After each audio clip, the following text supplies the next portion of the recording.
중한 죄짐 벗고 보니 슬픔 많은 이 세상도 천국으로 가도다.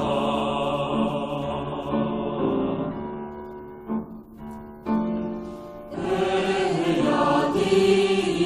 찬양하세.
굿모닝.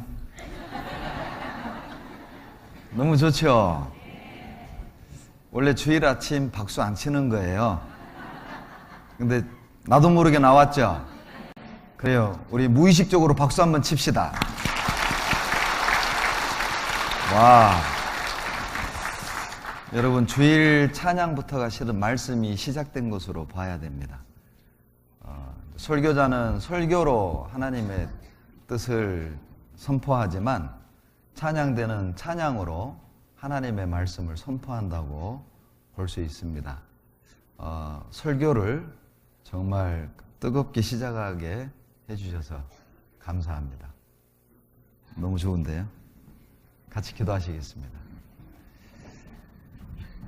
우주와 그 가운데 있는 만유를 창조하시고 지금도 살아계셔서 인간의 생사화복을 주관하시며 다스리시는 거룩하신 우리 아버지 하나님, 지난 한 주간 주님의 은혜 아래 증거의 말씀을 통해 하나님의 살아계심을 깨달아 알게 하시며 영원히 멸망받아 마땅한 죄인을 십자가에 죽기까지 사랑해 주시고 우리의 모든 죄를 도말하시기 위하여 보혈을 다 흘려주시고 값없이 구원해 주신 은혜 감사드립니다. 새롭게 구원받은 귀한 주님의 자녀들, 주님 오시는 그날까지 성령께서 역사하시며 영생의 말씀이 증거되는 거룩한 몸된 교회 안에서 주님의 보호하심을 받고 형제자매들의 도우심으로 죄를 이기며 30배, 60배, 100배 열매 맺는 삶을 살아갈 수 있도록 도와주시옵소서. 매일의 생활 속에서 하나님의 사랑의 넓이 길이 높이 깊이를 깨닫고 주님을 더욱 찬양하며 받은 은혜를 보답하고자 하는 열망으로 우리를 채워주시옵소서. 썩어질 세상을 살아가고 있지만 썩지 아니할 하늘을 소망하며 살아가게 하시고 우리 가운데 한 사람도 예수의 일은 구하지 아니하고 자기 일만을 구하는 안타까운 모습 없도록 도와주시옵소서. 주님께서 마지막 때 우리를 통해 크고 놀라운 역사를 이루어 주시고 주님의 영광만 나타날 수 있도록 도와주시옵소서. 주님 앞에 서는 그날 잘했다, 착하고 충성된 종아, 그 한마디를 들을 수 있는 영광을 우리 모두에게 허락해 주시옵소서. 먹든지 마시든지 무엇을 하든지 주님만을 위한 삶이 되도록 도와주시옵소서. 주님의 마음을 시원케 하는 저희들이 되도록 인도해 주시옵소서. 주님만으로 만족하고 주님만으로 기뻐할 수 있는 사랑과 믿음을 우리 모두에게 더하여 주시옵소서. 이 시간 구원의 은혜로 우리의 식어진 마음을 다시 한번 뜨겁게 회복시켜 주시고 십자가의 능력으로 우리의 생각과 삶을 변화시켜 주시기를 간절히 바라고 원합니다. 멀리 외국에서 복음을 위해 수고하시는 선교사님들과 그 가정에도 합당한 은혜로 더해 주시고 우리가 비록 몸은 멀리 떨어져 있지만 기도로 또 여러 가지 방법으로 그 선한 일에 동참할 수 있도록 도와주시옵소서. 말씀을 전하는 사람의 입술을 주장하셔서 사람의 지혜와 생각은 감춰주시고 아버지의 뜻만을 바르게 전해드릴 수 있도록 도와주시옵소서. 우리를 사랑하시는 예수님 이름으로 감사하며 기도드렸습니다. 아멘. 자, 누가복음 24장을 보시겠습니다. 신약 성경 누가복음 24장 27절부터 29절이 되겠습니다. 신약 140페이지입니다. 27절부터 29절을 같이 읽습니다. 이에 모세와 및 모든 선지자의 글로 시작하여 모든 성경에 쓴 바 자기에 관한 것을 자세히 설명하시니라. 저희의 가는 촌에 가까이 가매 예수는 더 가려 하는 것 같이 하시니 저희가 광곤하여 가로되 우리와 함께 유하사이다. 때가 저물어 가고 날이 이미 기울었나이다 하니 이에 저희와 함께 유하러 들어가시니라. 지금 이 장면은 예수님이 십자가에 죽으시고 3일 만에 부활하신 뒤 두 제자가 예루살렘에서 한 25리 정도 떨어져 있는 엠마오를 향해 걸어가고 있을 때 주님이 그 두 제자에게 나타나신 겁니다. 그런데 이 두 제자가 예수님을 알아보지 못했어요. 그래서 27절에 예수님께서 모세와 및 모든 선지자의 글로 시작하여 모든 성경에 쓴 바 자기에게 관한 모든 것을 자세히 설명해 주시는 장면입니다. 우리가 어떻게 예수님을 알아볼 수 있을까요? 말씀을 통해서입니다. 말씀은 예수님의 전기다, 이렇게 말할 수 있습니다. 이순신 장군의 전기를 보면 이순신 장군의 어떤 업적, 그런 것들이 자세히 기록이 되어 있겠죠? 자, 이순신 전기의 주인공은 그 당시 포졸이 아니겠죠. 수군이 아닙니다. 이순신 장군입니다. 그러면 우리는 그 이순신 장군의 전기를 읽고 나면 자, 그분이 어떤 분인지, 이순신 장군이 어떤 일을 했는지, 또 나라를 위해 어떤 공을 세웠는지를 알아야 되지 않겠습니까? 자, 세종대왕의 전기의 주인공은 그 당시 내시가 아닙니다. 세종대왕이겠죠? 세종대왕에 관한 내용을 아마 그 전기에 자세히 기록해 놨을 거예요. 그 세종대왕의 전기를 보면 우리는 세종대왕에 대한 많은 업적과 정보를 얻을 수 있게 될 겁니다. 여러분, 성경의 주인공은 예수 그리스도시며 성경은 예수님의 전기라고 말할 수 있습니다.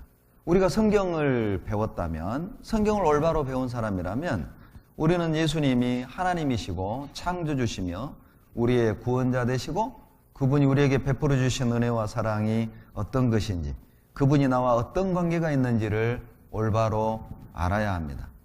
많은 이단들은 성경을 통해 예수님을 증거하고 예수님을 높이는 것이 아니라 예수님이 아닌 다른 사람을 높이고 예수님이 아닌 다른 것을 강조한다는 것이죠.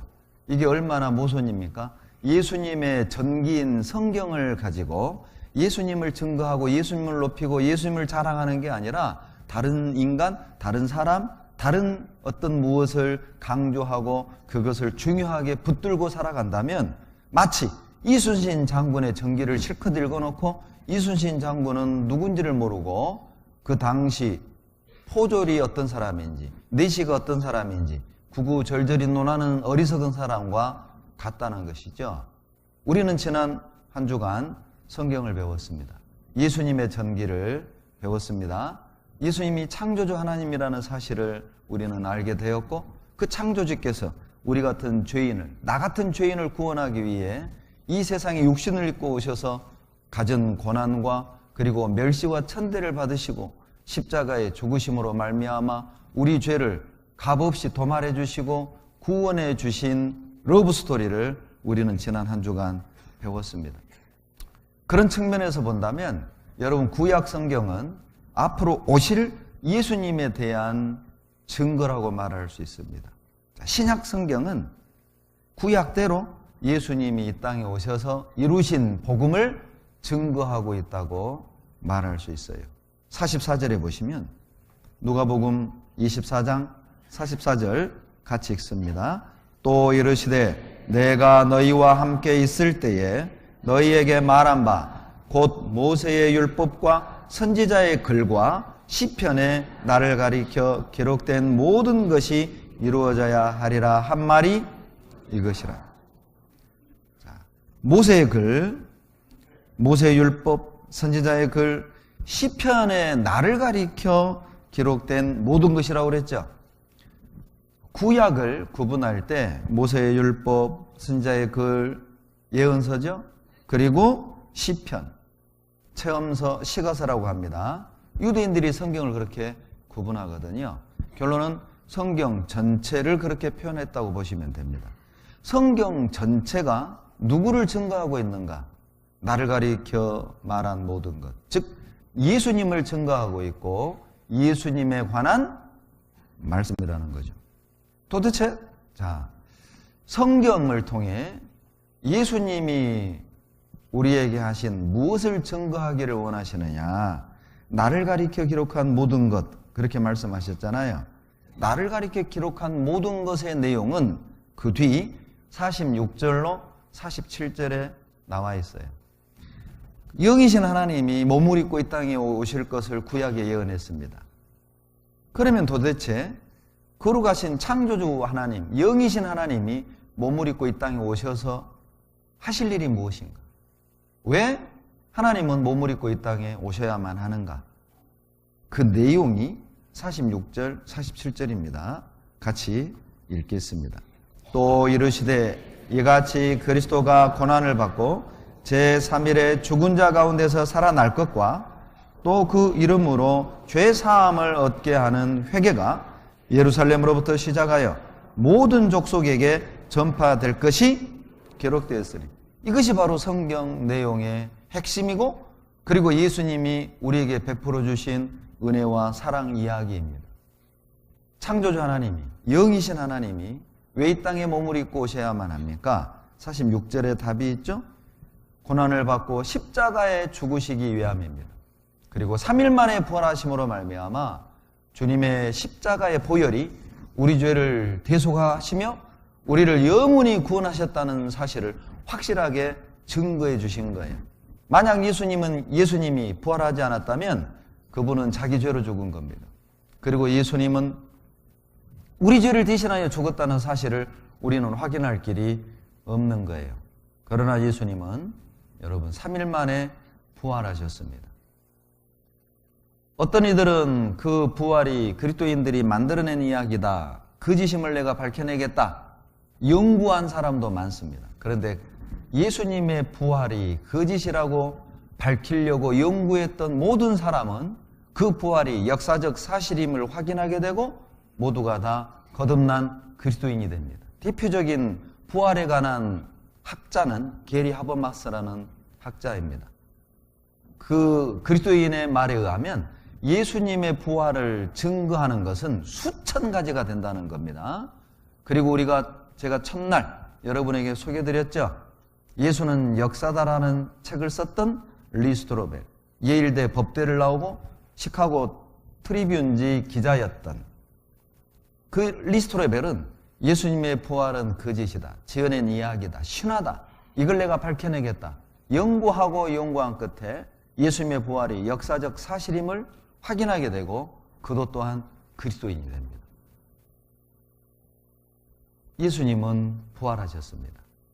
그분의 무덤은 비어 있습니다. 예수님의 부활이 우리에게 무엇을 의미합니까? 예수님은 창조주라는 것이죠.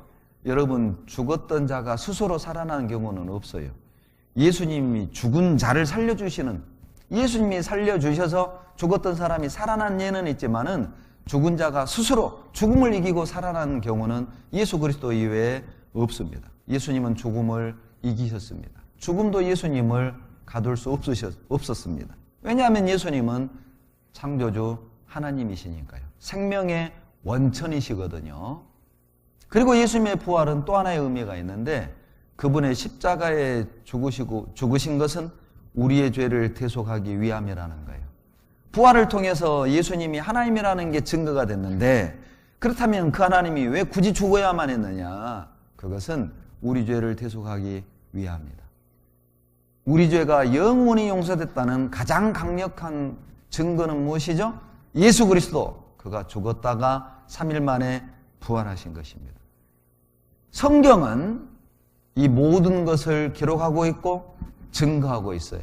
모든 성경은 예수님에 관하여 자세히 기록하고 있고 그분이 하신 일을 증거하고 있는데 예수께서 하신 일은 십자가에 죽으시고 부활하시며 승천하셨고 그리고 그를 믿는 자들은 47절 어떤 족속이든 유대인이든 이방인이든 간에 누구든 믿는 자는 죄사함을 얻게 될 것을 우리에게 선포하고 있습니다.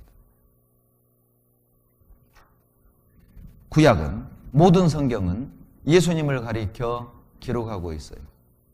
구약은 앞으로 예수님이 이 땅에 오셔서 죽으시고 피 흘려 죽으시고 우리를 구원할 것을 그림자로 보여주고 있습니다. 신약은 그림자대로 약속대로 구약대로 십자가에 죽으시고 그 보혈로 우리를 구원하셨음을 선포하고 있어요. 그래서 구약은 예수님의 죽으시고 부활하실 것에 대한 그림자로 가득 채워져 있어요. 여러분, 예수를 통해서 성경을 보아야만 성경을 올바로 이해할 수 있고 하나님이 우리에게 말씀하기 원하시는 의미를 올바로 받아들일 수 있어요. 예수 그리스도를 통해서 성경을 보지 않으면 여러분, 이단적 교리들이 만들어집니다. 억지 해석을 해야 해요. 자, 예수님을 통해서 성경을 보면 구약은 다 예수님 이야기입니다. 대표적인 창세기 3장을 한번 보시죠. 학자들은 최초 복음, 원시 복음이라고도 합니다. 창세기 3장. 성경 전체의 최초로 복음에 관한 기록입니다. 3장 6절로 7절 같이 읽습니다. 여자가 그 나무를 본즉 먹음직도 하고 보암직도 하고 지혜롭게 할 만큼 탐스럽기도 한 나무인지라. 여자가 그 실과를 따먹고 자기와 함께한 남편에게도 주매 그도 먹은지라. 이에 그들의 눈이 밝아 자기들의 몸이 벗은 줄을 알고 무화과 잎을 엮어 치마를 하였더라. 자, 6절에 보면 여자가 그 나무를 본즉, 여러분 그 나무가 무엇이죠? 무화과가 아닙니다. 뭐예요? 선악과예요. 선악과. 선악과를 본즉 이렇게 돼 있죠. 이건 뭘 의미하냐면, 여러분 아담과 하와는 에덴 동산에서 살았습니다. 선악과는 그 에덴 동산의 중앙에 있었습니다. 그러니까 에덴 동산에 살면서 선악과를 한두 번 봤겠어요? 수십 번, 수백 번, 수천 번 보지 않았겠습니까? 그러죠. 지나가면서도 보고 놀러 가면서도 보고 하지 않았겠어요? 그런데 특별하게도 유독 6절에서는 그 나무를 보았는데 달리 보였던 거예요. 전에는 그런 마음이 없었습니다. 전에 그냥 선악과를 보고 지나갈 때는 이거 하나님 먹지 말라고 한 거야, 이거 위험한 거야, 아마 그렇게 경계하며 지나갔을 거예요. 그러죠?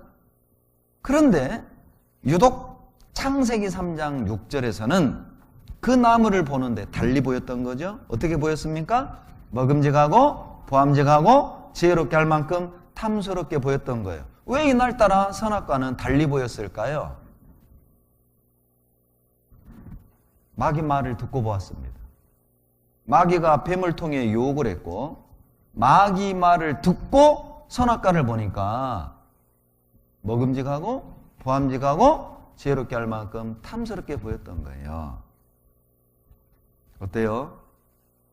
남편하고 아무 문제 없이 살다가 어떤 친구가 전화로 가르쳐 주는 거예요. 야, 너 남편 어떤 아가씨 태우고 어디 가더라? 자, 그 말을 듣고 그 남편을 딱 봤습니다. 왠지 똑같아 보여요? 달리 보여요? 대구도 그렇군요. 달리 보여요? 이상해, 향수도 이상한 향수가 나는 것 같고, 요즘 왠지 옷 입는 것도 신경을 쓰는 것 같고, 그렇게 보이는 거예요. 사람이 참 묘합니다. 어떤 말을 듣고 무엇을 보면 그리 보여요. 이건 우리에게 어떤 교훈을 줍니까? 여러분, 우리가 어떤 사람을 가까이 하는가? 우리가 누구를 가까이 하는가? 이건 앞으로 우리 신앙생활에 엄청난 영향을 끼치는 사건들입니다. 항상 긍정적인 사람을 가까이 하십시오. 누군가에 대해서 부정적인 말을 하는 사람, 교회에 대해서, 일꾼들에 대해서, 형제자매들에 대해서 부정적인 얘기를 하는 사람은 가능하면 사귀지 않는 것이 내 신앙에 유익됩니다. 전혀 도움이 안 되는 말들이거든요. 그런 말을 듣고 보면 그렇게 보여요. 6절에서 그날따라 선악과는 달리 보였습니다. 마귀 말을 듣고 보았던 것이죠. 아담과 하와는 뱀의 말을 들음으로 넘어진 것입니다. 그리고 선악과를 가까이 함으로 넘어진 것이죠. 선악과를 바라봄으로 넘어졌던 거예요. 뱀의 말을 듣지 않았다면, 선악과 가까이 가지 않았다면, 선악과를 보지 않았다면 이런 비극은 없었을 겁니다. 오늘도 암송했죠. 한 사람의 순종치 아니하심으로 모든 사람이 정죄에 이른 것 같이, 한 사람의 범죄함으로 우리 모든 사람은 여러분 죄인으로 태어나게 된 거예요. 제 성이 배씨입니다. 전 어렸을 때 배씨가 참 싫었어요. 왜냐하면 제가 성이 배씨이기 때문에 별명이 참 많았습니다. 하필 제 이름이 배현기입니다. 발음을 빨리 하면 비행기가 됩니다. 근데 제가 경상도 지역으로 설교하러 오면 경상도 형제자매들이 제 이름을 정확하게 발음한 분을 제가 한 번도 만난 적이 없어요. 제 이름을 대부분 뭐라고 발음하냐면 뱅기.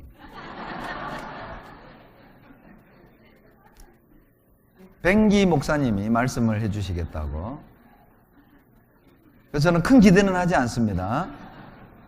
제 이름이 너무 촌스러운 거예요. 배현기. 여러분, 왜 제가 배씨 됐을까요? 아버지가 배씨예요. 우리 아버지는 왜 배씨가 됐죠? 할아버지. 선택의 여지가 없습니다.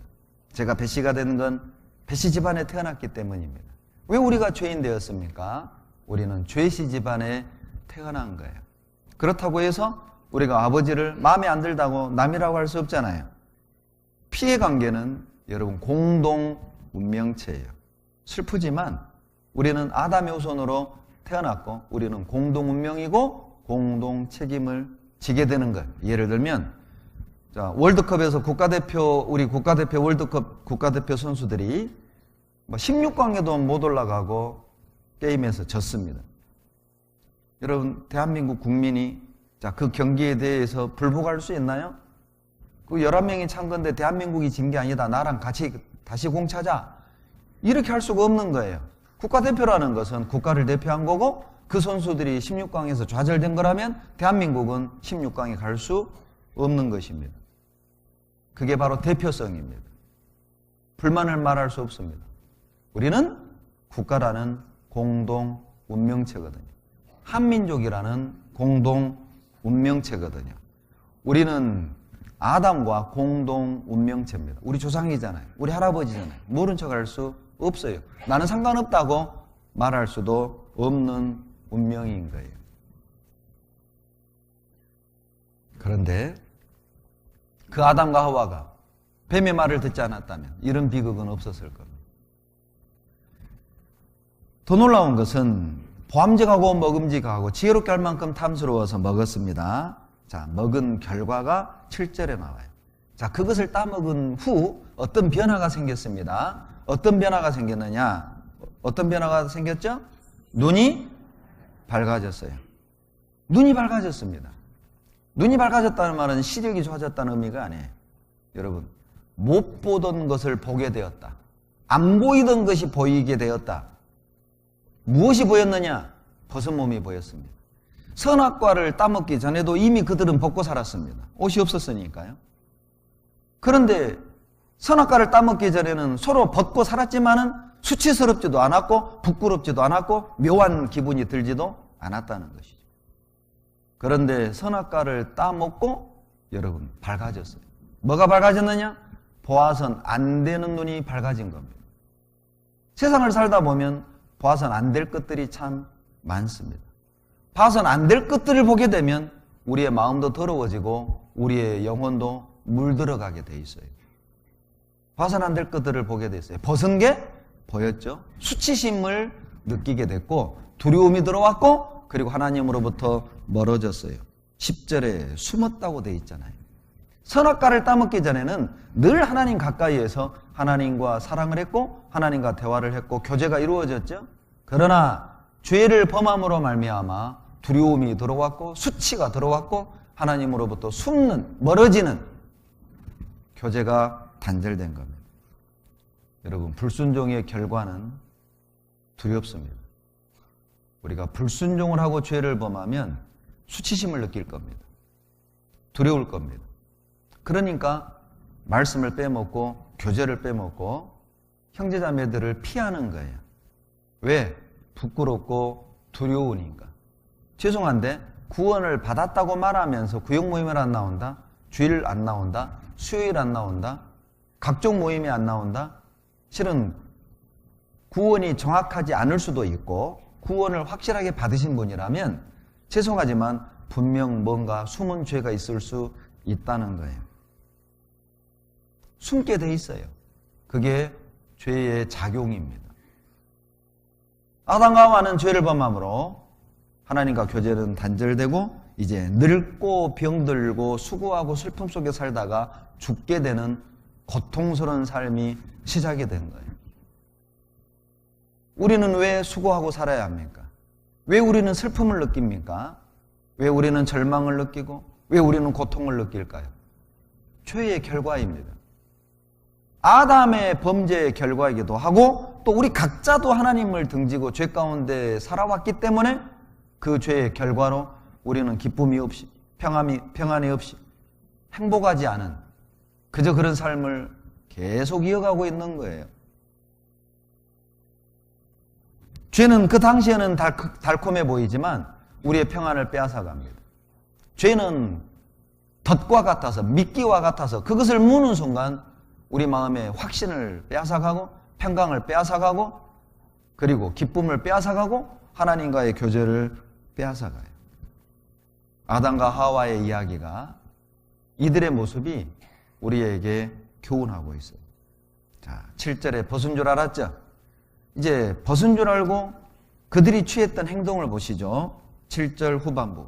어떻게 했습니까? 무화과 나무 잎을 엮어 치마를 입었어요.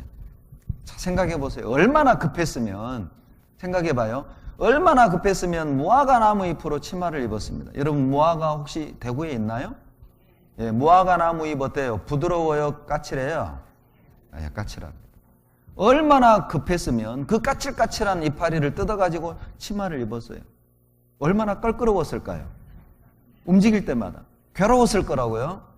불편한 거죠. 여러분, 기억하세요. 인간이 최초로 옷을 입은 것은 추워서 입은 게 아니에요. 추워서 옷 입은 게 아닙니다. 예쁘게 보이려고 치마를 입은 게 아니에요. 옷의 유래가 무엇이냐? 죄를 가리는 것입니다. 수치를 덮는 거였어요. 그게 옷의 시작입니다. 뭔가 가리는 일들이 시작이 된 거죠. 옷으로 가리고, 오늘날 우리들은 종교로 가리고, 선행으로 가리고, 지식으로 가리고, 배워서 가리고, 교양으로 가리고, 우리도 가리고 살고 있잖아요. 그러나 생각해 보세요.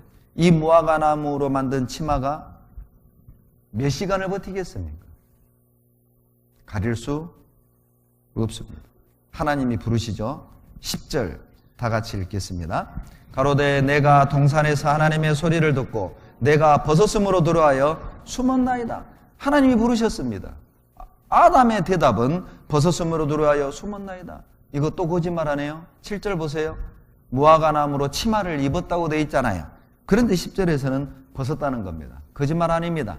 정직하게 고백한 거예요. 여러분, 무화과 나무로는 절대 가릴 수 없습니다. 생각해 보세요.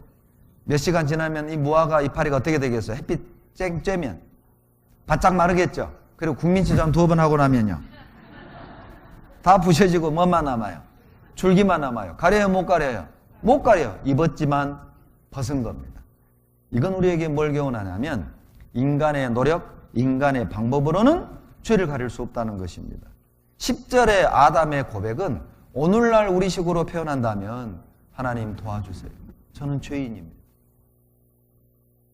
제 노력과 방법으로는 죄를 가릴 수 없습니다. 하나님 용서해 주세요. 구원해 주세요. 이와 같은 고백인 거예요. 그때 하나님이 21절, 이게 최초 복음 원시복음입니다. 21절 어떻게 하시나 같이 읽겠습니다. 여호와 하나님이 아담과 그 아내를 위하여 가죽옷을, 하나님이 가죽옷을 지어 입혀 주셨어요. 생각해 보세요. 무화과 나무 치마와 하나님이 직접 만들어 주신 가죽옷, 무엇이 더 안전해요? 가죽옷. 무엇이 더 부드러워요? 가죽옷. 무엇이 더 편안해요? 가죽옷. 무엇이 더 포근할까요? 가죽옷. 하나님이 가죽옷을 지어 입혀 주셨어요. 여러분, 가죽을 얻으려면 짐승이 죽어야 합니다. 아담과 하와는 자기 보는 앞에서 짐승이 가죽을 벗겨 죽임당하는 걸 최초로 봤을 거예요. 피를 쏟고 죽는 걸 보았을 거예요. 죽음이라는 걸 처음 본 겁니다. 여러분, 이것이 최초의 생명의 죽음입니다. 이 짐승은 죽을 이유가 전혀 없었어요. 순전히 아담과 하와의 범죄함으로, 아담과 하와의 죄를 가려주기 위해 이 짐승은 죽어야만 했던 겁니다. 여러분, 이 짐승이 누구의 모습일까요? 예수 그리스도의 모습입니다. 먼 훗날 예수님이, 죄 없으신 예수님이 나 같은 죄인을 대신해서 내 죄를 도말해 주시기 위해 피 흘려 죽으실 것을 여러분 가죽옷으로 설명해 주시는 거예요. 이사야 61장 10절을 찾겠습니다.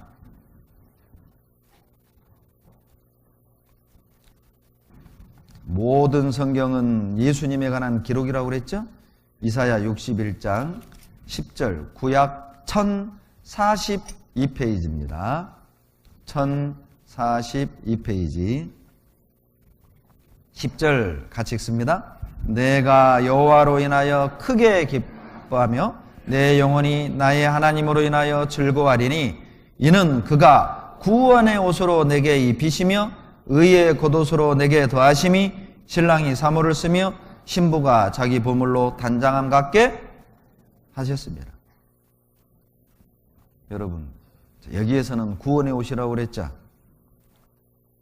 바로 아담과 하와를 위해 만들어 주셨던 그 가죽옷은 훗날 예수님이 피 흘려 죽으심으로 말미암아 우리 죄를 가려 주실 것. 여러분, 옷은 부끄러운 걸 가리는 용도라고 그랬죠? 그 구원의 옷이 무슨 의미겠어요? 예수님의 피가 내 죄를 가려서 구원 얻을 것을 말씀하는 겁니다. 여러분, 옷은 그 사람의 직업과 하는 일을 보여주죠. 자, 경찰 제복을 입었습니다. 그 사람 직업이 뭐예요? 경찰. 자, 간호사 옷을 입었네요. 그 사람 뭐예요? 간호사예요. 군인 옷을 입었네요. 그 사람 누구예요? 군인인 거예요. 의의 옷을 입었네요. 우리는 의인입니다. 하나님 우리를 의인으로 보신다는 뜻입니다. 옷의 의미가 그런 뜻이에요. 주님의 피로 우리 죄를 도말하심으로 말미암아 믿는 자들은 구원의 옷을 입은 것과 같고 구원의 옷을 입은 사람들은 하나님이 의인으로 본다는 거예요. 그래서 의의 겉옷 이렇게 표현하신 겁니다. 바로 그 가죽옷은 예수님의 대속을 증거하고 있어요. 모든 구약에 바로 예수님의 구속 사건이 새겨져 있어요. 창세기 4장 봅시다. 창세기 4장 3절로 6절. 아담이 그 아내 하와와 동침하매 하와가 잉태하여 가인을 낳고 이르되 내가 여호와로 말미암아 득남하였다 하니라. 그가 또 가인에하고 아벨을 낳았는데 아벨은 양치는 자이었고 가인은 농사하는 자이었더라. 세월이 지난 후에 가인은 땅의 소산으로 제물을 삼아 여호와께 드렸고 아벨은 자기도 양의 첫 새끼와 그 기름으로 드렸더니 여호와께서 아벨과 그 제물은 연락하셨으나 가인과 그 제물은 연락하지 아니하신지라. 가인이 심히 분하여 안색이 변하니. 아담과 하와는 많은 자식을 낳았습니다. 창세기 4장 이 내용을 읽고 가인과 아벨 이 두 아들만 있는 줄 아는데 그렇지가 않아요. 아담은 1살 때부터 아이를 낳을 수 있는 어른으로 지음을 받았죠. 여러분, 닭이 먼저예요? 알이 먼저예요? 닭이 먼저죠? 왜냐하면 번식할 수 있는 성체를 만들어 놓고 번성하라 명령하셨잖아요. 땅에 충만하라 명령하셨잖아요. 아담은 1살 때부터 아이를 낳을 수 있는 지구상의 유일한 인간이었습니다. 얼마나 많은 아이를 낳겠어요. 그러나 4장에는 가인과 아벨 이야기만을 기록한 것입니다. 왜냐하면 모든 성경은 하나님의 감동으로 된 것으로 교훈과 책망과 바르게 함과 의로 교육하기에 유익한 내용만을 담고 있거든요. 성경은 우리의 구원을 위해 기록되어 있고 우리의 의로운 삶, 바른 삶을 위해 기록되어 있기 때문에 인류 역사에서 많은 사건 사고가 있었지만은 그 모든 걸 기록한 것이 아니라 우리의 구원과 그리고 우리의 바른 삶과 연결되어 있는 사건 사고만을 기록한 것입니다. 그 중에 아담의 두 아들 가인과 아벨 이야기, 이 사건이 우리의 구원과 연결되어 있어요. 예수님의 죽으심과 부활과 연결되어 있습니다. 그래서 두 아들의 이야기만을 기록한 거예요. 그 뒤에 보면은 가인, 아벨 이외에 많은 자식들이 또 등장합니다. 가인은 농사하는 자였고 아벨은 양치는 자였죠. 그런데 이 두 가인과 아벨이 하나님께 제사를 지냈어요. 이것도 또 중요한 교훈입니다. 여러분, 인류 역사에서 최초의 제사는 조상 제사가 아니에요. 하나님께 제사 드리는 겁니다. 아마 이 가운데도 조상 제사 지내는 분 계실 텐데 많은 분들이 조상에게 드리는 제사를 한국 것, 우리 것이라고 오해하는 분들이 많아요. 여러분, 원래 우리는 배달의 민족이었습니다. 배달의 민족이라니까 또 짜장면 배달 그 배달 아니에요. 과거에 배달 국가가 있다고 그러죠. 배달국. 그 배달국의 왕이 실은 하늘에서 내려온 존재잖아요. 그러니까 배달의 민족이라는 말은 우리는 하늘의 민족이다 그 말이에요. 하늘에서 내려왔어요.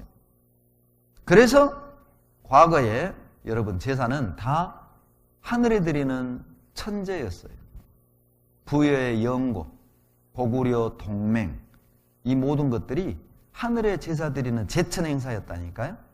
어쩌다가 조상제사로 변질된 거냐? 삼국시대 말부터 중국의 조상제사가 우리나라에 유입이 된 거예요. 중국도 원래는 하늘에 제사 지냈습니다. 베이징에 가면 천단이라는 하늘에 제사 드렸던 제단이 지금도 그대로 보존되어 있습니다. 그러면 어쩌다가 중국도 조상제사로 변질된 거냐? 은나라 때입니다. 중국 하은주 이렇게 역사가 내려오죠. 은나라 때 조강이라는 왕자가 자기 형 조가비를 죽이고 쿠데타로 왕이 돼요. 쿠데타를 이렇게 왕이 되니 어때요? 백성들의 민심이 안 좋겠죠? 왕이 돼서 최초로 했던 조치가 뭐냐면 하늘에 제사 드리던 그 천제를 폐하고 우리 직계조상에게 제사를 지내라. 그 당시 개념으로 보면은 나는 하늘의 후손이다. 그때부터 왕은 하늘, 백성은 땅 개념이 만들어진 거예요.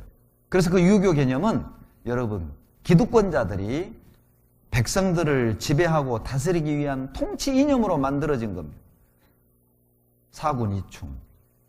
물론 충성은 해야 되지만 그 모든 것들이 국가에 대한, 왕에 대한 전적인 복종을 강요하는 이념이었다는 거예요.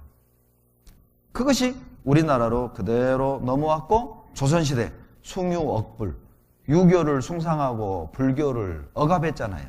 그러니까 이 불교가 억압을, 탄압을 피해서 산속으로 들어간 거예요. 그래서 암자가 산속에 많은 이유가 그것입니다. 도망 들어간 것입니다. 물론 수도를 위한 것도 있지만은 유교 역사는 그리 오래되지 않습니다. 유교는 우리 것이 아닙니다. 중국이 주변 나라를 중국화, 중화로 만들기 위해 만들어진 이념이라는 거예요. 여러분 책을 한 권 소개해 드립니다. 공자가 죽어야 나라가 산다. 이 책 꼭 사서 읽어보세요. 공자가 죽어야 나라가 산다. 상명대학교 교수님이 쓴 책입니다.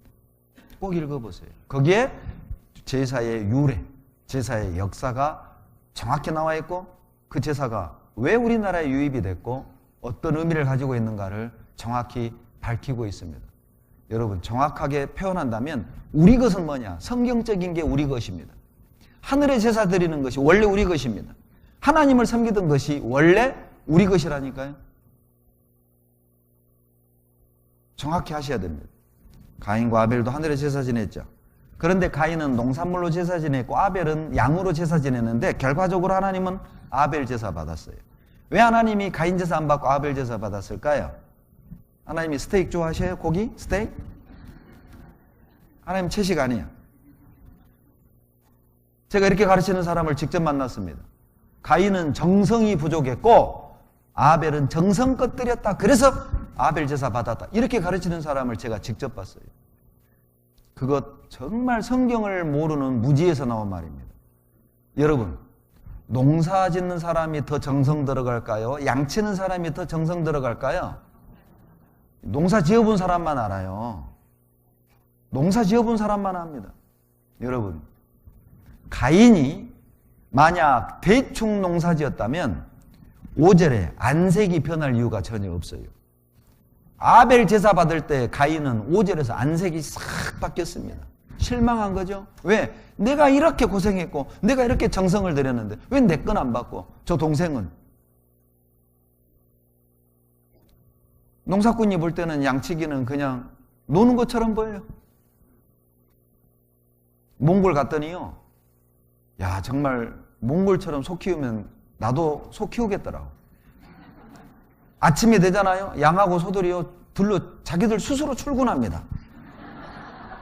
그 밤 되잖아요. 또 자기들 스스로 퇴근해요. 물론 이제 멀리 우리 눈에는 안 보이지만 이 몽골 목동들은요 3km, 4km까지 본대요. 안 믿어지죠. 그러니까 멀리서 다 보고 있답니다. 그래서 누가 양 건들잖아요. 그러면 말 타고 등장한대요. 건들지 말라고. 내 거라고. 그러니 가인의 안색이 변한 거죠. 왜 난 내 건 안 받아? 그렇다면 왜 아벨 제사를 받았을까요? 여러분, 성경은 짝이 있다니까요. 성경은 성경으로 해석이 되어야 합니다. 그냥 인간적인 추측, 그럴싸한 말로 해석하면 안 돼요. 답은 히브리서 11장에 있어요. 찾겠습니다. 히브리서 11장 4절입니다.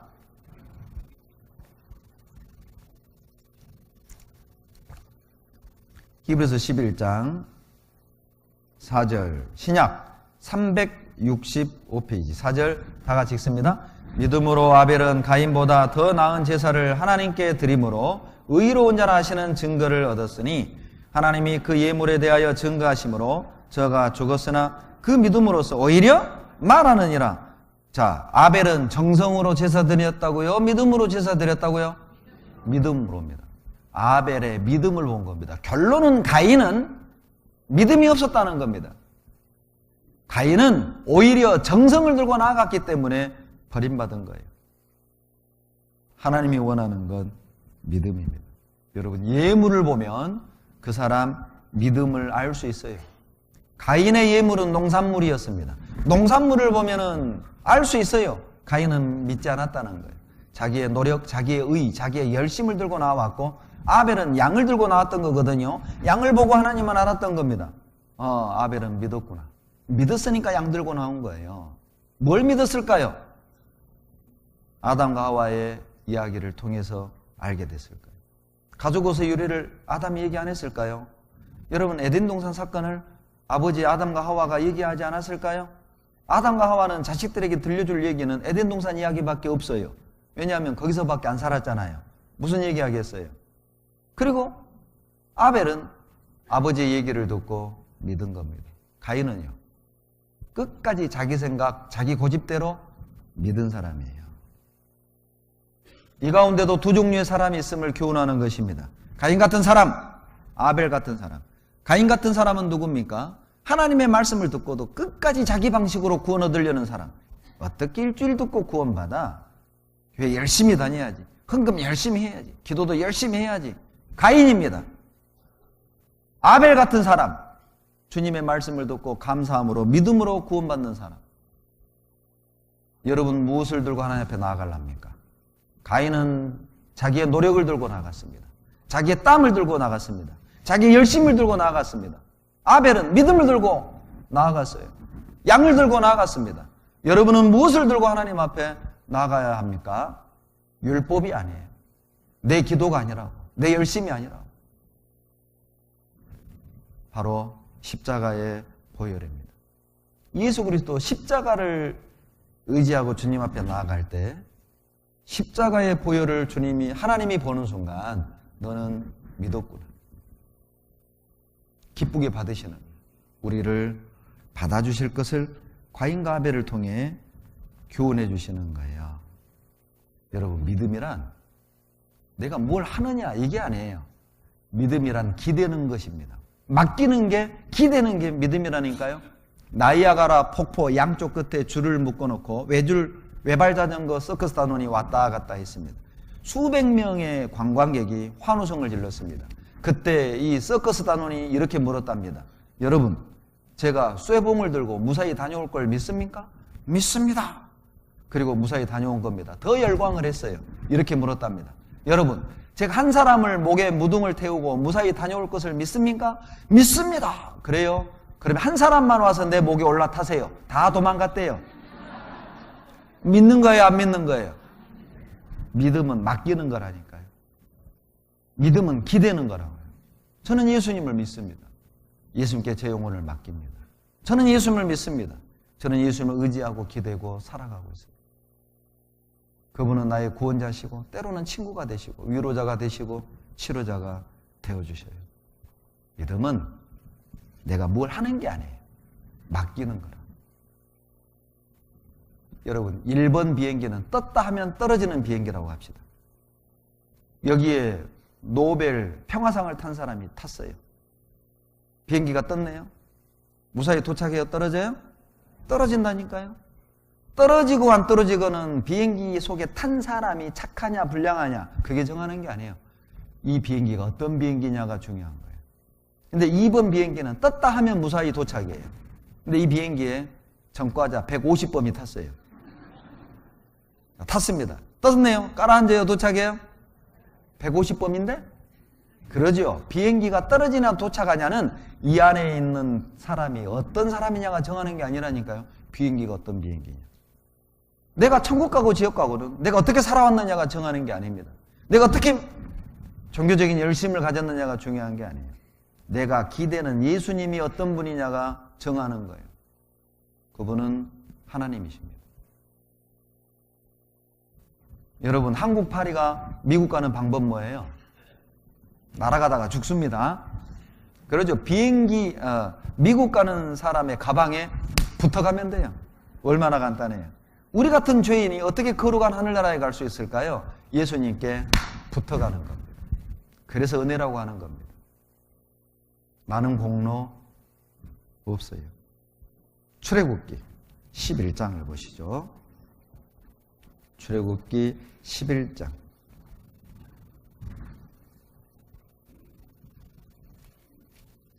(4절 5절입니다) 창세기 다음에 출애굽기죠. 11장 4절 5절 같이 읽겠습니다. 모세가 바로에게 이르되 여호와께서 이같이 말씀하시기를 밤중에 내가 애굽 가운데로 들어가리니 애굽 가운데 처음 난 것은 위에 앉은 바로의 장자로부터 맷돌 뒤에 있는 요종의 장자까지와 모든 생축에 처음 난 것이 그 유명한 장자재앙입니다. 모세가 바로를 향해 경고하는 거죠. 바로 왕의 큰아들부터 그리고 짐승의 첫 새끼까지 다 죽을 것이다. 여러분, 성경에서 애굽은 뭘 의미한 줄 아세요? 애굽은 세상을 상징합니다. 바로는 마귀를 상징합니다. 장자는요, 상속자를 상징하는 거예요. 그러니까 애굽의 장자는 뭘 의미하겠어요? 애굽의 장자라는 것은 이 세상이 전부라고 믿고 사는 사람, 이 세상에 소망을 두고 사는 사람, 이 세상의 삶의 목적을 두고 사는 사람, 죽으면 끝이라고 생각하는 사람, 이 땅이 전부라고 믿는 사람, 그 사람이 애굽의 장자입니다. 그 사람은 다 죽는 거예요. 이 세상에 소망을 두고 이 세상이 전부라고 믿는 사람들은 결국은 심판받고 멸망당하는 것을 애굽의 장자를 싹 죽임으로 설명하는 거예요. 그런데 놀라운 건 이스라엘의 장자는 살았습니다. 이스라엘의 장자는 다릅니다. 뭐가 다르죠? 여러분, 이스라엘의 장자들은 400년을 애굽에서 노예 생활을 했어요. 지긋지긋할 거예요. 애굽의 애자만 들어도 어때요? 지긋지긋해요. 애벌레 애자만 들어도 막 애굽이 떠올라. 막 지긋지긋하는 거예요. 왜? 400년 당했잖아요. 그러니까 애굽에 아무 소망 없는 거예요. 빨리 이 애굽을 떠났으면 좋겠습니다. 이스라엘의 장자는 애굽에 소망 없습니다. 하나님의 약속의 땅, 가나안 땅을 바라보고 언제 거기를 돌아갈까? 언제 거기를 갈까? 항상 그 마음으로 떠날 채비를 하고 사는 사람, 그 사람들이 이스라엘의 장자입니다. 이스라엘의 장자는 이 세상에 소망이 없고 하늘을 소망하며 사는 사람들이에요. 이 세상이 전부가 아니라 죽음 너머에 영원한 천국이 있음을 바라보고 사는 사람, 그 사람들은 살려주셔요. 그 사람들이 구원받습니다. 어떤 사람들이 피해 복음을 믿을까요? 이 땅에 소망 없는 사람, 영원한 것에 마음을 두고 사는 사람, 그 사람들이 피해 복음을 받아들여요. 출애굽기 12장 보시죠. 5절로 7절 같이 읽습니다. 너희 어린 양은 흠없고 1년 된 수컷으로 하되 양이나 염소 중에서 취하고 이달 14일까지 간직하였다가 해질 때에 이스라엘 회중이 그 양을 잡고 그 피로 양을 먹을 집 문 좌우 설주와 임방에 바르고, 자 화면 보시면 어린 양을 잡으라는 것입니다. 그 양피를 양고기 먹을 집 문 좌우 설주와 임방에다가 피를 바르라는 거예요. 양피를 바르라는 겁니다. 자, 그러면 어떤 일이 벌어지느냐? 죽음의 사자가 애굽에 심판하러 내려올 때 그 피를 보고 심판이 넘어간다. 재앙이 넘어간다. 그걸 약속해 주시는 거예요. 13절 다 같이 읽겠습니다. 내가 애굽 땅을 칠 때에 그 피가 너희의 거하는 집에 있어서 너희를 위하여 표적이 될지라. 내가 피를 볼 때에 너희를 넘어가리니 재앙이 너희에게 내려 멸하지 아니하리라. 자, 화면 보시면 뭘 볼 때 넘어가요? 예, 피를 볼 때 넘어간다는 거예요. 이렇게 보세요. 양을 먹을 집 좌우 설주 임방에 양피를 바릅니다. 자, 죽음의 사자가 왔어요. 자, 이 사람 죽어요, 넘어가요? 넘어가요. 이 사람 죽어요, 넘어가요? 넘어가요. 넘어가요. 여러분, 그 절기를 유월절이라고 그래요. 여러분, 이 유월절 몇 월 달에 있을까요? 안 속네요. 어떤 지역 같은 6월이래, 6월. 이 6월이 그 6월이 아니에요. 너물 월자입니다. 패스오버, 넘어가다. 여러분, 저주가 넘어가다, 재앙이 넘어가다, 심판이 넘어가다, 죽음이 넘어가다. 그 말이에요. 뭘 보고? 양피를 보고. 피를 볼 때 넘어갑니다. 도대체 그러면 이 6월절 양피는 또 무엇을 의미하는 걸까요? 예수님의 피를 의미합니다. 그래서 모든 성경은 예수님에 관하여 기록했다고 말씀하시는 거예요. 요한복음 3장 14절 찾겠습니다. 고린도전서 5장 7절을 찾겠습니다. 고린도전서 5장 7절입니다.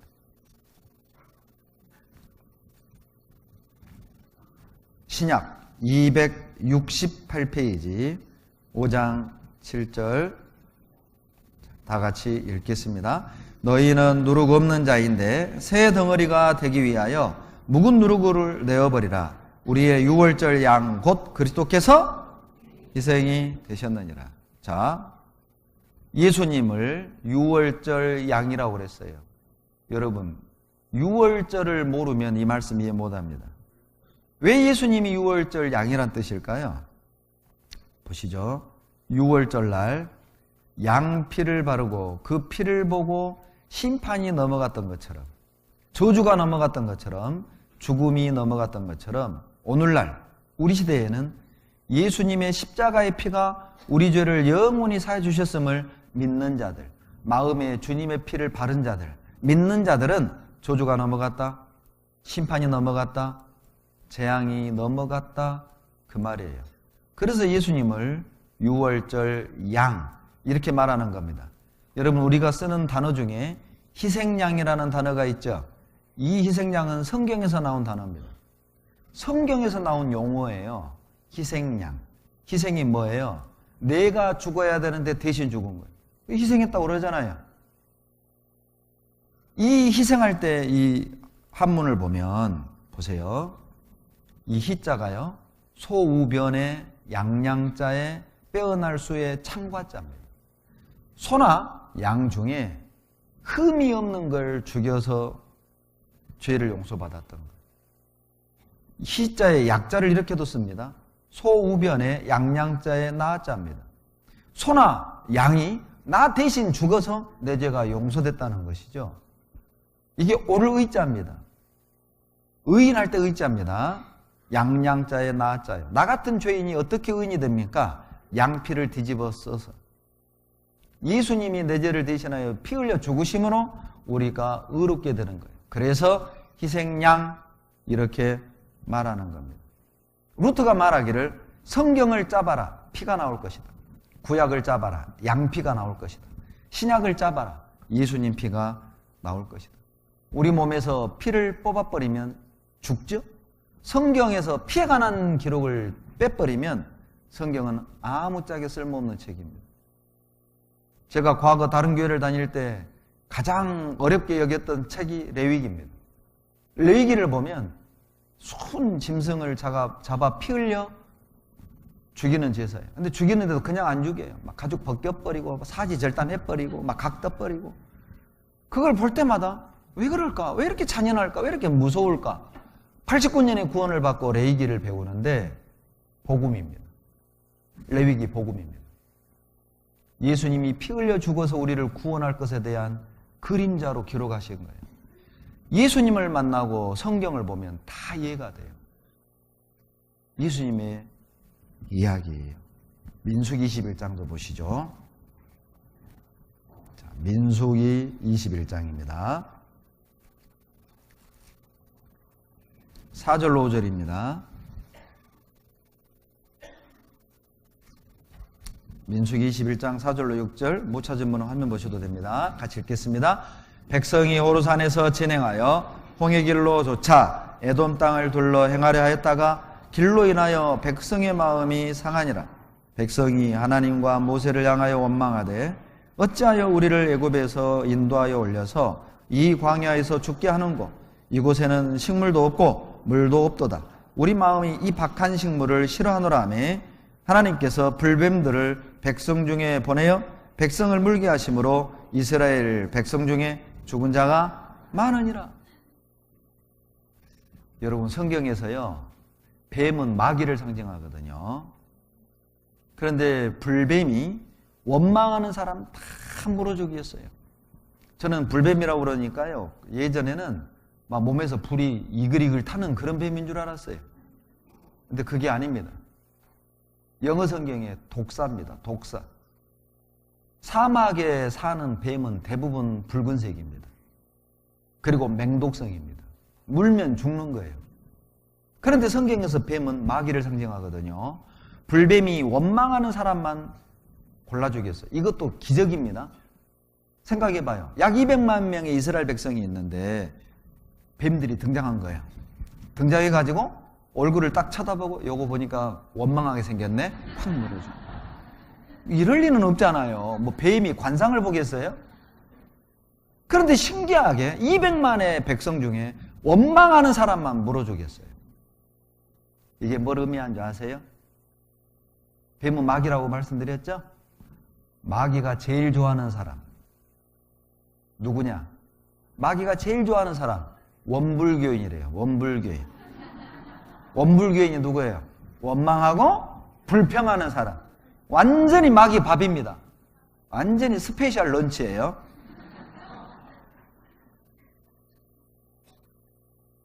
마귀 밥이에요. 여러분, 이 원망도 보면 습관입니다. 항상 짜증내는 사람 짜증내고 원망하는 사람 원망하고 우울한 사람 우울해요. 그 습관입니다. 그거 고치셔야 됩니다. 마귀 밥이에요.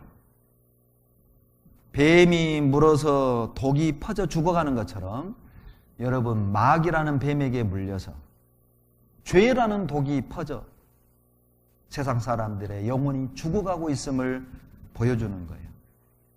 그때 하나님이 사는 방법 가르쳐 주죠. 8절 9절 이제 어떻게 사나 봅시다. 8절 9절 같이 읽습니다. 여호와께서 모세에게 이르시되 불뱀을 만들어 장대 위에 달라 물린 자마다 그것을 보면 사니라.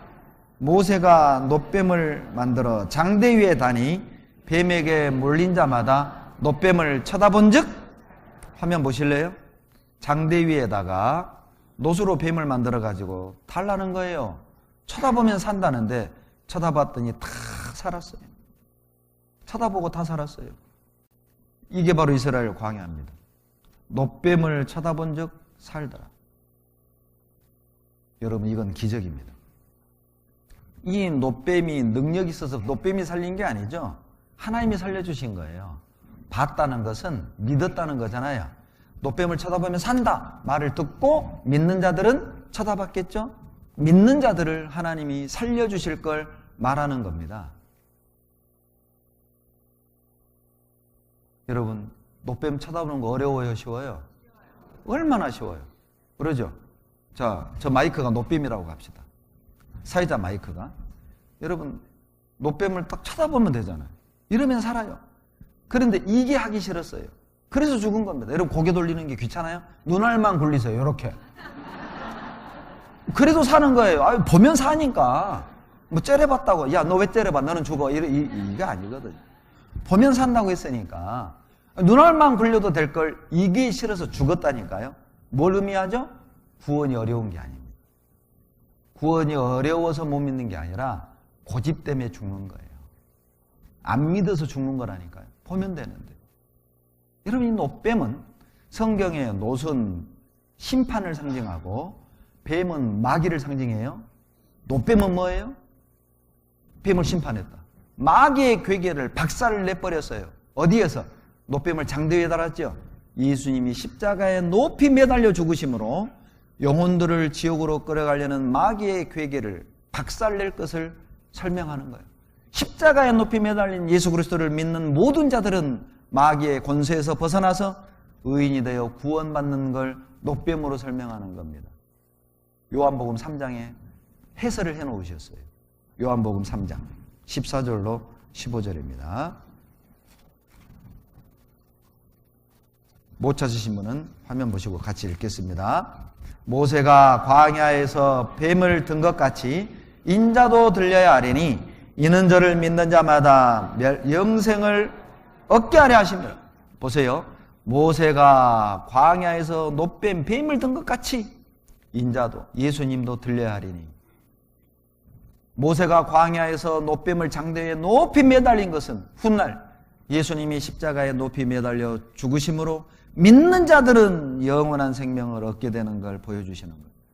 놀랍죠? 예수님 모르면 구약의 사건 사고들이 이해가 안 된다니까요. 왜 노수로 뱀을 만들었지? 왜 장대에 달았지? 이거 보면 사는 게 어떤 의미지? 예수님을 만나야 그분을 통해서 모든 게 다 이해가 되고 풀려요. 예수님의 이야기입니다. 이렇게 보라! 세상 죄를 지고 가는 하나님의 어린 양이로다. 십자가의 피가 우리의 모든 죄를 영원히 도말하고 구원해 주심을 믿는 자들은 영원한 생명을 얻을 것을 구약의 노뱀을 장대에 높이 달아서 설명한 거예요.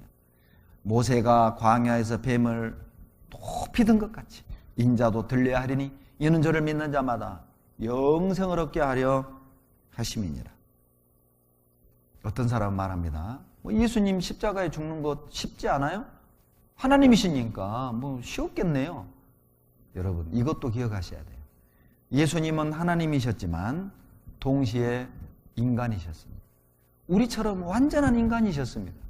우리처럼 배고픔도 느끼고 목마름도 느끼고 두려움도 느껴서 십자가에 못 박히시기 전날 밤 겟세마네 동산에서 기도를 하는데 땀에서 피가 묻어나는 겁니다.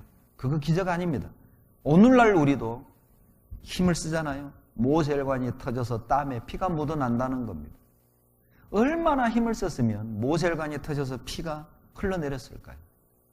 예수님은 완전한 인간이셨습니다.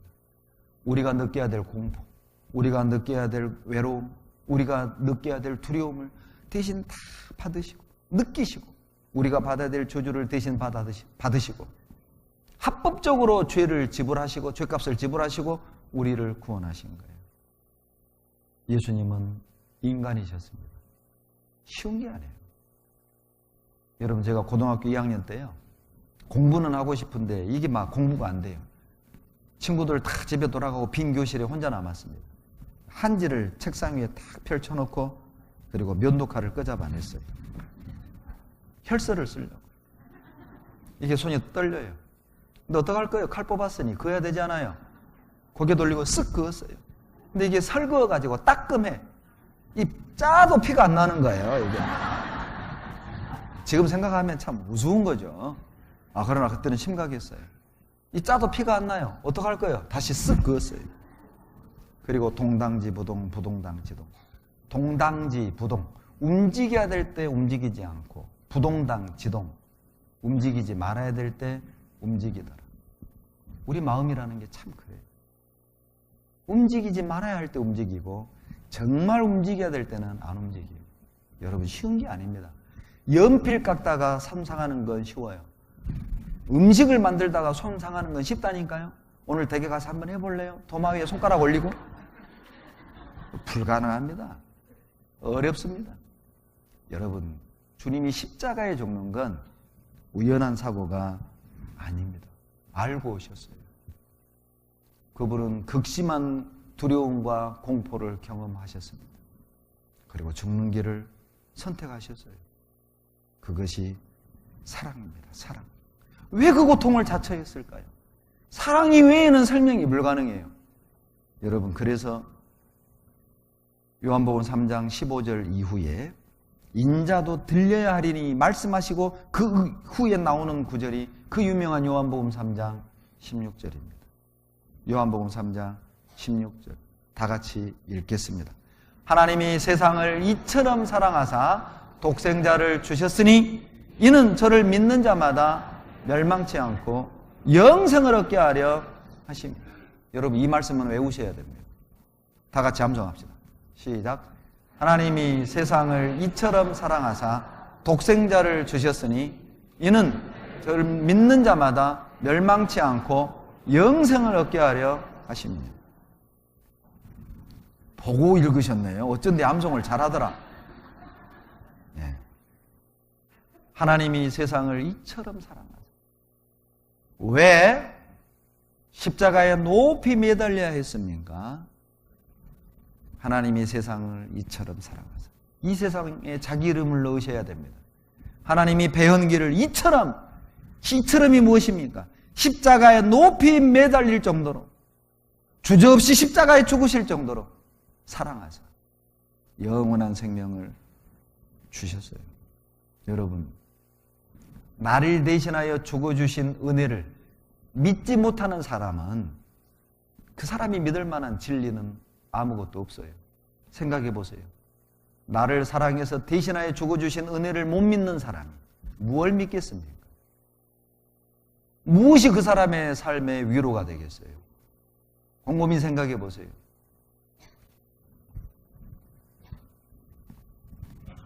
(97년 4월 1일) 서울 동부이촌동에서 6층 빌라에서 불이 났습니다. 두 아들과 엄마가 베란다로 나왔습니다. 그런데 베란다가 오늘날 그런 아파트 베란다가 아니에요. 화분만 올려놓을 수 있는 그런 좁은 베란다였습니다. 불길이 온 집안에 퍼졌기 때문에 간신히 이 엄마와 두 아들이 베란다에 벽에 기대서 서 있는 거예요. 불길은 연기는 계속 창문으로 새어나왔습니다. 그런데 어디서 크레인이 온 거예요. 크레인이. 갈고리 이렇게 내려주는 크레인. 그 크레인으로 갈고리를 딱 내렸습니다.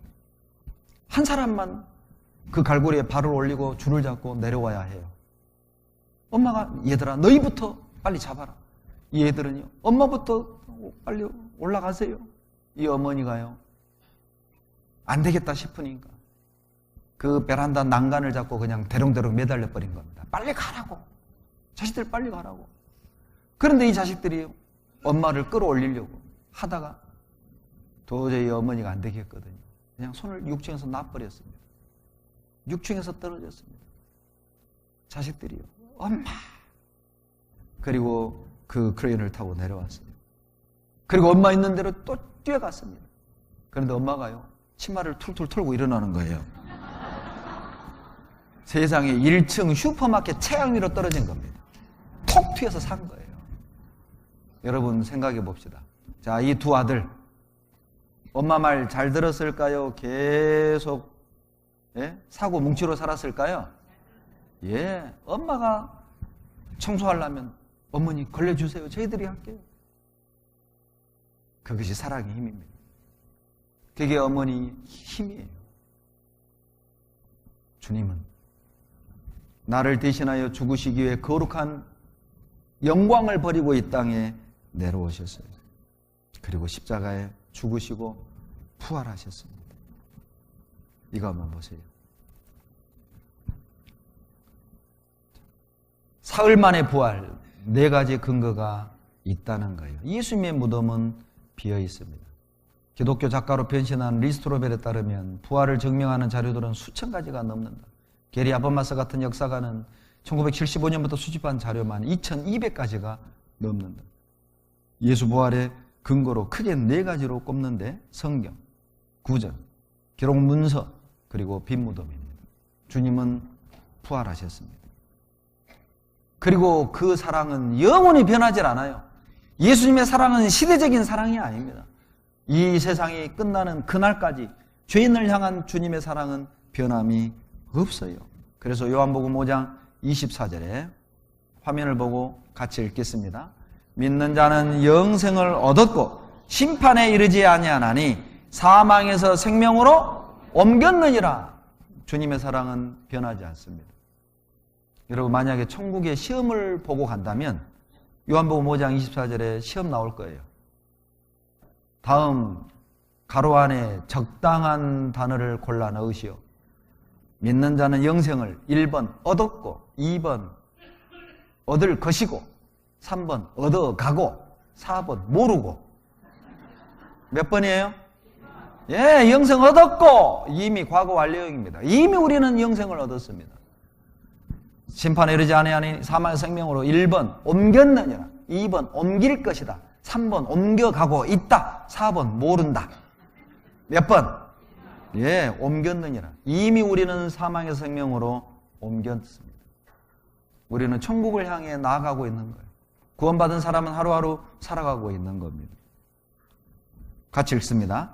내가 저희에게 영생을 주노니 영원히 멸망치 아니할 터요 또 저희를 빼앗을 자가 예 없느니라. 우리에게 영생을 주셨습니다. 보세요. 어떤 이단처럼 시대적인 구원론을 말할까 봐 영원히 멸망치 않는다, 딱 못 박아 놓으셨어요. 영원히 멸망치 아니할 터요. 또 저희를 내 손에서 빼앗을 자가 있다 없다.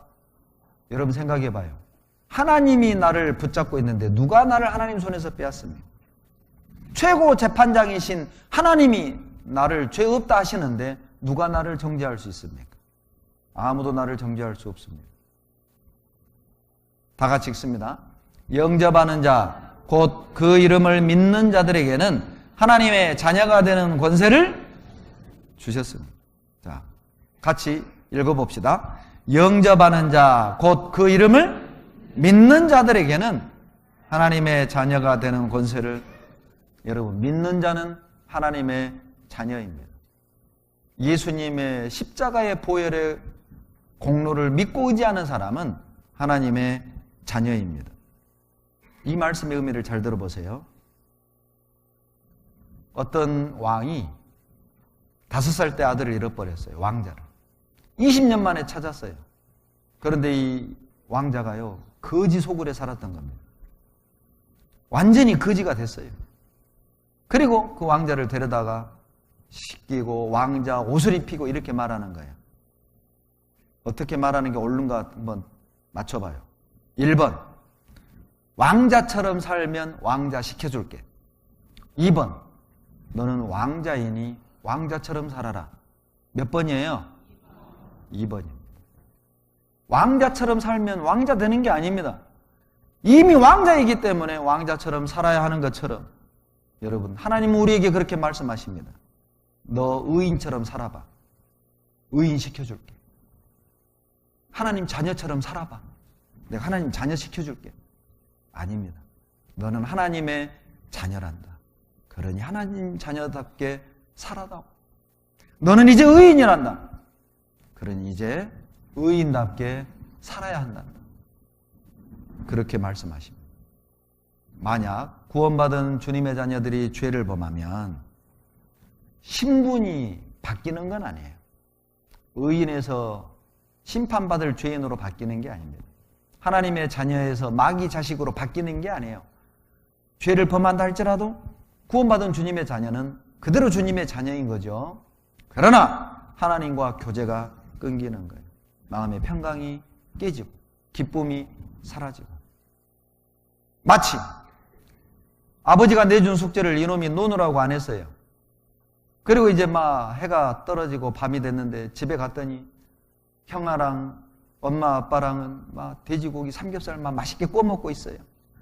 옛날 같으면 아빠하고 뛰어들어가서 아빠 무릎에 앉아가지고 쌈을 먹었을 아이인데 죄 때문에 뛰어들어가요. 자, 골방으로 가요. 골방으로 가요. 골방으로 가서 어때요? 뭐 고민하는 겁니다. 돼지고기 양은 줄어가고 있고 지금 가자니 맞아 죽을 것 같고 숙제는 안 했고 죄는 있고 막 고민하는 거예요.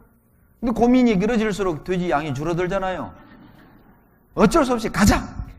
그리고 아버지에게 무릎을 탁 꿇고 아버지 잘못했어요. 노느라고 숙제 못했어요. 제가 자기 전에 다 할게요. 용서해 주세요. 그럼 아버지가 때려 죽여요? 용서해요? 네, 용서하죠. 앞으로 조심해. 얼른 먹고 숙제해. 예, 아버지. 그리고 이제 삼겹살 어때요? 익기 전에 다 주워 먹어. 익기 전에. 이제 교제가 회복이 된 거죠. 바로 그거예요. 죄가 있으면 하나님과 교제가 끊겨요. 회개하고 자백하면 교제가 회복이 됩니다. 그리고 마음의 평강과 기쁨을 주셔요. 그리고 이제 주님의 자녀들은 여러분 죄를 이길 수 있어요. 죄를 이기는 방법 4가지를 말씀드립니다. 첫째, 주님의 사랑을 알아가세요. 화면 보고 같이 읽습니다. 능히 모든 성도와 함께 지식에 넘치는 그리스도의 사랑을 알아 그 넓이와 길이와 높이와 깊이가 어떠함을 깨달아 하나님의 모든 충만하신 것으로 충만하게 하시기를 구하노라. 여러분, 예를 하나 들어볼게요. 보세요. 이게 눈에 안 보이지만 컵에 뭐가 가득 들었죠? 공기입니다. 이 공기 싹 빼내는 방법 설명해 봐요. 그렇죠. 물을 채우면 물을 채운 만큼 공기는 빠지게 됩니다. 컵은 내 마음입니다. 공기는 뭐냐? 구원받기 전에 못된 습관, 생각들. 어떻게 고치죠? 술 끊어야지, 담배 끊어야지. 노력해서 되는 게 아니에요. 여러분 보세요. 물은 그리스도의 사랑입니다. 주님의 사랑을 깨닫고 채운 만큼 여러분 죄를 극복하고 이깁니다. 주님의 사랑을 알아가세요. 사랑의 넓이, 길이, 높이, 깊이를 깨달아 가잖아요. 충만해집니다. 충만해집니다. 자, 에베소서 3장 18절로 19절에서 중요한 단어가 뭐예요? 사랑 아닙니다. 함께입니다. 함께. 함께 할 때 사랑을 알아가고 충만해지는 거예요. 여러분, 깨 중에 제일 좋은 깨가 뭐예요? 참깨가 아니라 함께예요. 함께. 자, 함께. 깨 중에 제일 좋은 깨가 무슨 깨다? 함께, 함께. 함께 하면 놀라운 기적이 일어날 겁니다. 함께 하십시오. 여러분, 기러기가요, 한 번 날아가면 4만 킬로를 날아갑니다. 그런데 기역자로 날아가죠? 기역자로. 왜? 제일 앞에 있는 기러기가 바람을 막아주고 뒤에 있는 기러기는 71%의 힘을 아낀답니다. 앞에 있는 기러기가 지치겠죠? 교대로. 그렇게 4만 킬로를 날아가는 거예요. 그런데 기러기들이 날아갈 때 어때요? 소리 지르죠? 끼룩, 끼룩. 그게 우리말로 번역하면 힘내라, 힘. 그런 뜻이에요. 서로 격려해주며. 제가 이 영상을 보는데요, 이거 완전히 우리 교회다. 참 우리 대구교회가 이 모습이에요. 보면 한번 보세요. 이게 교회입니다.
여러분, 우리 신앙의 여정은 절대 혼자 갈 수 없는 길입니다. 그래서 하나님이 내 옆에 사랑하는 형제자매를 두신 거예요. 살다 보면 우리는 사람에게 상처를 받습니다. 안타깝게도 나를 아프게 하고 힘들게 하는 사람은 가장 내 가까이에 있는 사람들이에요. 가족, 형제자매들. 너무 힘들 땐 포기하고 싶기도 하고 멀리 떠나버리고 싶기도 하고, 그럴 때마다 여러분 기억하십시오. 왜 나에게 그런 힘들게 하는 가족을 주셨을까요? 왜 형제자매들을 내 곁에 두셨을까요? 그들이 나를 힘들게 하기도 하지만 그들이 있기 때문에 나도 여기 함께 할 수 있는 거예요. 그래서 우리를 이곳에 두신 겁니다. 신앙생활은 절대 혼자 할 수 있는 게 아닙니다. 두 번째, 죄를 이기는 방법은 거듭난 자를 가까이 하세요. 구원받은 형제자매를 가까이 하세요. 잠언 13장 20절에 지혜로운 자와 동행하면 지혜를 얻습니다. 미련한 자 사귀면 해를 받습니다. 지혜로운 자는 구원받은 사람입니다. 구원받은 사람을 가까이 하십시오. 죄를 이기는 법을 배우게 될 겁니다. 미련한 자는 거듭나지 않은 사람들입니다. 거듭나지 않은 사람들과 생사고락을 같이 알게 되면 여러분 해를 받게 될 것입니다. 전도서 4장 12절에 한 사람이면 패하겠거니와 두 사람이면 당하나니 삼겹줄은 쉽게 끊어지지 아니하느니라. 여러분, 종이 한 장은 찢기가 쉽습니다. 그러나 뭉치는요, 못 듣는 거예요. 우리 개인은 이렇게 연약합니다.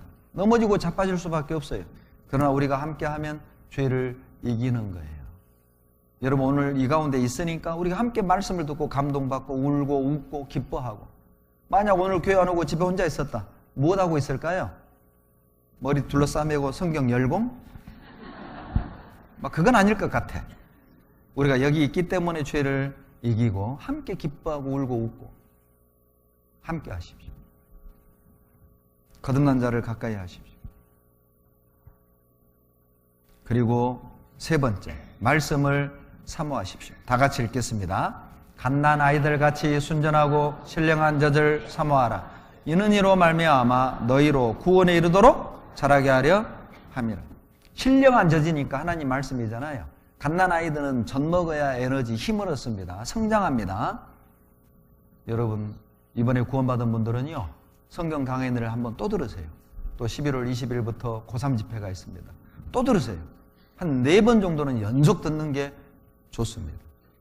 그러면 신앙이요, 튼튼해집니다. 튼튼해집니다. 젖은 먹을수록 좋잖아요.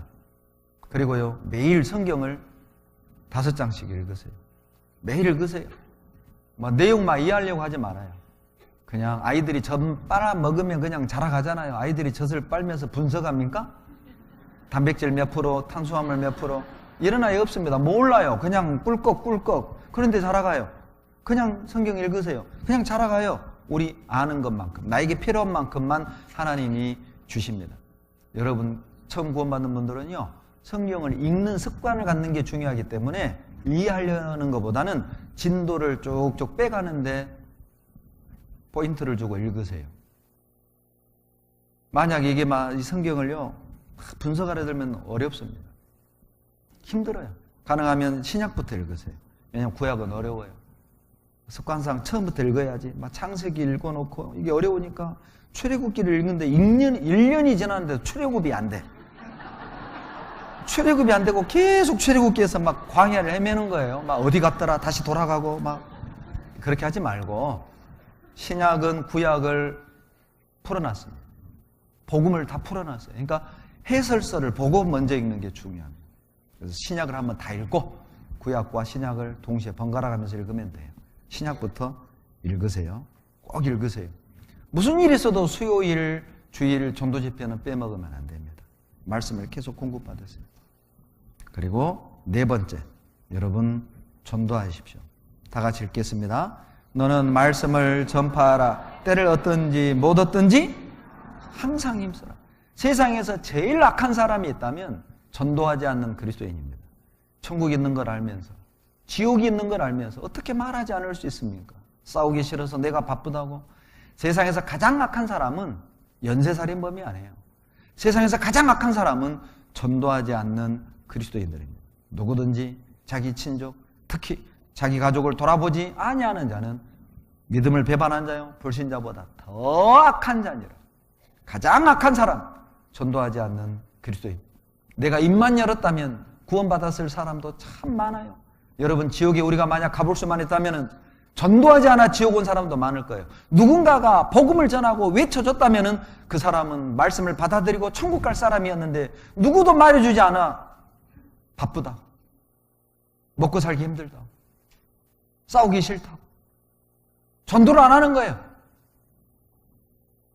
누구 책임일까요? 영상을 하나 보여드릴 겁니다. 니콜라스 윈턴이라는 영국 사람입니다. 주식으로 엄청난 돈을 번 사람이에요. 그런데 체코에 갔다가 유대인들이 핍박받는 걸 본 겁니다. 그는 자기 전 재산을 다 털어서 1939년 3월부터 8월 5개월 동안 669명의 유대인 어린아이들을 가짜 서류를 만들어서 영국에 입양한 것처럼 영국으로 다 데리고 갔어요. 그리고 1939년 9월 1일 마지막 250명 어린아이를 태운 열차가 출발하려던 순간 2차 대전이 터집니다. 그 아이들은 다 사라집니다. 그리고 50년이 지나요. 1988년 어느 날 그의 아내가 집 청소를 하다가 허름한 가방을 발견합니다. 그 가방 안에 열어봤더니 서류 뭉치가 들어있어요. 여보, 이거 뭐예요? 쓸데없는 거야, 버려. 이상하게 여긴 아내가 BBC 방송국에 갖다 줍니다. 조사해봤더니 니콜라스 윈턴이 자기 사비를 털어서 669명의 유대인 어린아이를 살려낸 겁니다. 수소문에서 지금은 60, 70대 노인이 된 그 유대인 어린아이들, 그리고 니콜라스 윈턴을 BBC 방송국으로 불렀습니다. 그리고 앵커가 물어요. 혹시 가운데 니콜라스 윈턴에게 생명을 신세진 분들이 있으면 일어나 보세요. 니콜라스 윈턴 주변에서 많은 사람들이 벌떡 일어납니다. 그 광경을 본 윈턴이 눈물을 흘려요. 제가 그걸 보면서 천국 가서 이 모습이었으면 좋겠다. 누군가가 나를 찾아와서 형제님, 내가 형제님 때문에 구원받았다. 자매님, 내가 자매님 때문에 내가 살아날 수 있었다. 한번 보시죠. All the letters. But back here is the list of all the children. This is Vera Diamant, now Vera Gissing. We did find her name on his list. Vera Gissing is with us here tonight. Hello, Vera. And I should tell you that you are actually sitting next to Nicholas Winton. And it was just so wonderful, so terribly, terribly touching.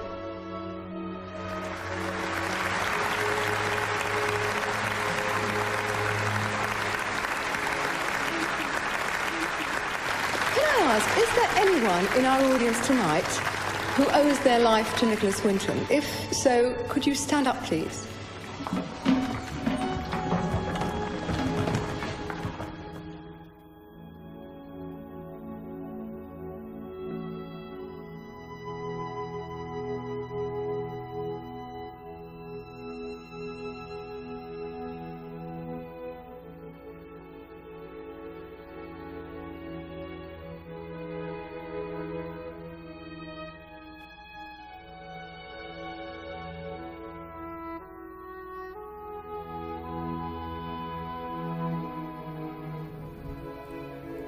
이 광경을 본 니콜라스 윈턴이 후회했을까요? 내가 그때 그 많은 재산을 괜히 다 허비했구나. 절대 후회 안 했을 겁니다. 내가 그때 그렇게 하길 참 잘했다. 내가 전 재산을 털어 살려내길 참 잘했다. 우리가 하나님 앞에 서는 그날 누군가가 나를 찾아와서 내가 형제님 때문에, 자매님 때문에 내가 천국 올 수 있었다고, 내가 살아날 수 있었다고 그 말을 들을 수만 있다면 충분한 보상이 되는 겁니다. 우리가 이 땅에서 흘렸던 눈물, 우리가 이 땅에서 참았던 그 모든 것들, 우리가 받았던 수모, 충분한 보상이 되는 거예요. 우리는 천국에서 생각하게 될 겁니다. 야, 내가 참길 참 잘했다. 그때 내가 희생하길 내가 참 잘했다. 그때 내가 정말 주님을 위해 살길 참 잘했다. 주님을 위해 사는 사람은 절대 후회하지 않습니다. 여러분, 우리 인생의 결국은 해피엔딩입니다. 이 땅의 생활이 힘들고 고난처럼 느껴지지만 그러나 우리의 인생의 결말은 해피엔딩입니다. 우리는 해피엔딩 드라마를 쓰고 있는 거예요. 주님을 위해 사는 사람은 해피엔딩입니다. 이 세상에 가장 비극이 있다면 사업이 망한 사람이 아닙니다. 사랑하는 사람에게 버림받는 게 아니에요. 이 땅에 진정한 비극이 있다면 구원받은 사람이, 은혜받은 사람이 이 땅에서 자기만을 위해 사는 것입니다. 그게 비극이죠. 여러분, 구경꾼 되지 마세요. 일꾼이 되세요. 여러분, 대구교회 손님이 되지 마십시오. 가족이 되십시오. 기도하겠습니다. 자비로우신 우리 아버지 하나님, 감사합니다. 주님을 모르고 소망 없이 살던 무지한 우리를 십자가의 보혈로 구원해 주시고 자녀 삼아 주시는 애 감사드립니다. 이번 한 주간 구원받은 귀한 자녀들, 주님 몸된 교회 안에서 주님 영광에 살아갈 수 있도록 도와주시고 나머지 우리 인생 받은 은혜를 보답하며 주님을 찬양하며 주님의 영광을 위해 살다가 주님 앞에 기쁨 속에 설 수 있도록 축복해 주시옵소서. 한 주간 복음을 위해 수고하신 우리 모든 대구교회 식구들에게 합당한 은혜 더해 주시고 우리 대구교회를 통해서 크고 놀라운 역사 이루어 주시옵소서. 우리를 사랑하시는 예수님 이름으로 감사하며 기도드렸습니다. 아멘.